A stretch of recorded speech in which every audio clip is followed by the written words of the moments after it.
l'oreille de la fête de la fin d'année 2020. Mais je vais vous dire une chose. Je l'avais dit dans mes interventions, dans les interviews précédentes que vous m'aviez accordées, que l'année 2020 va être une année vraiment sombre. En ce temps-là, je l'avais dit en 2019. Et c'est vraiment catastrophique et c'est tellement sombre. Mais toute l'humanité était au panel dans le couloir de la mort. Il faut voir ce qui arrive aujourd'hui. Le coronavirus, vous voyez, ses effets de mort. Mais on ne va pas parler de mort, c'est une hécatombe. Ça n'échappe personne. Il faut voir l'Hexagone, l'Amérique, tout ça là, tout est ravagé. Autant de morts. Les Blancs, la médecine a échoué, l'OMS a échoué. Pour le moment, on n'a pas encore trouvé de remède adéquat visant comme palliatif pour amoindrir le taux de mort. Donc là où nous sommes, on ne sait jamais si, on ne sait pas, on ne comprend pas cet événement. On dirait que c'est Dieu qui est en train de nous punir. C'est comme un anathème. Mais de toutes les façons, nous ne comprenons pas l'événement. Seul Dieu qui nous a créés est dans le demeure de pouvoir comprendre. Mais je reviens dans notre pays, le Togo.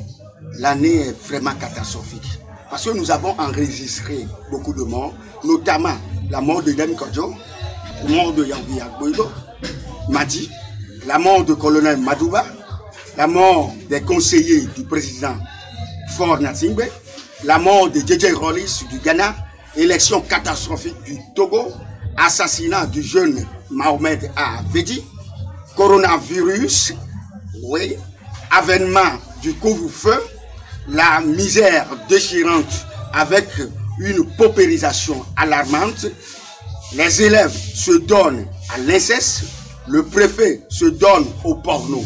Vous voyez, il y a beaucoup d'événements que nous ne saurons pas citer. Mais ce que je vais vous dire, c'est que c'est une année en compromission, de compromission en compromission. Mais est-ce que le lendemain est incertain?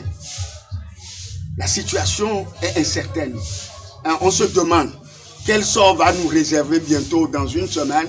Nous allons rentrer dans une nouvelle année. Et je le dis, que cette année va être une année vraiment en cosmos parce que Dieu quand même va nous pardonner et nous allons réparer les dommages. Mais je vais vous dire, ça va dépendre de nos comportements.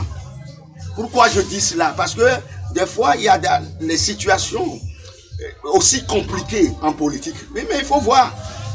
Il faut laisser les leaders s'exprimer.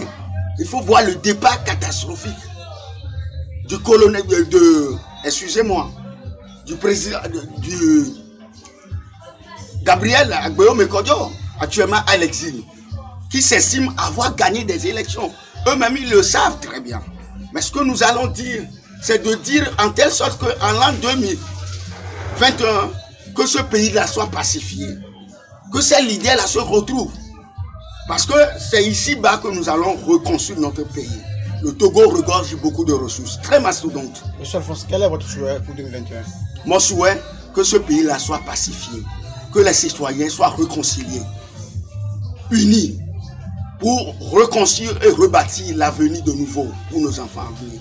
Ce pays n'appartient à personne, ni à UNIR, ni au parti d'opposition. Tout le monde doit faire du bémol. On doit mettre de l'eau dans son verre. Moi, je le dis. Si on le fait comme ça, mais les Européens viendront ici chercher du travail à faire. Mais, vous savez, ce phénomène de coronavirus, tel que cela a détruit l'Hexagone, l'Occident, mais l'Afrique est à l'abri, nous ne pouvons que remercier à Dieu.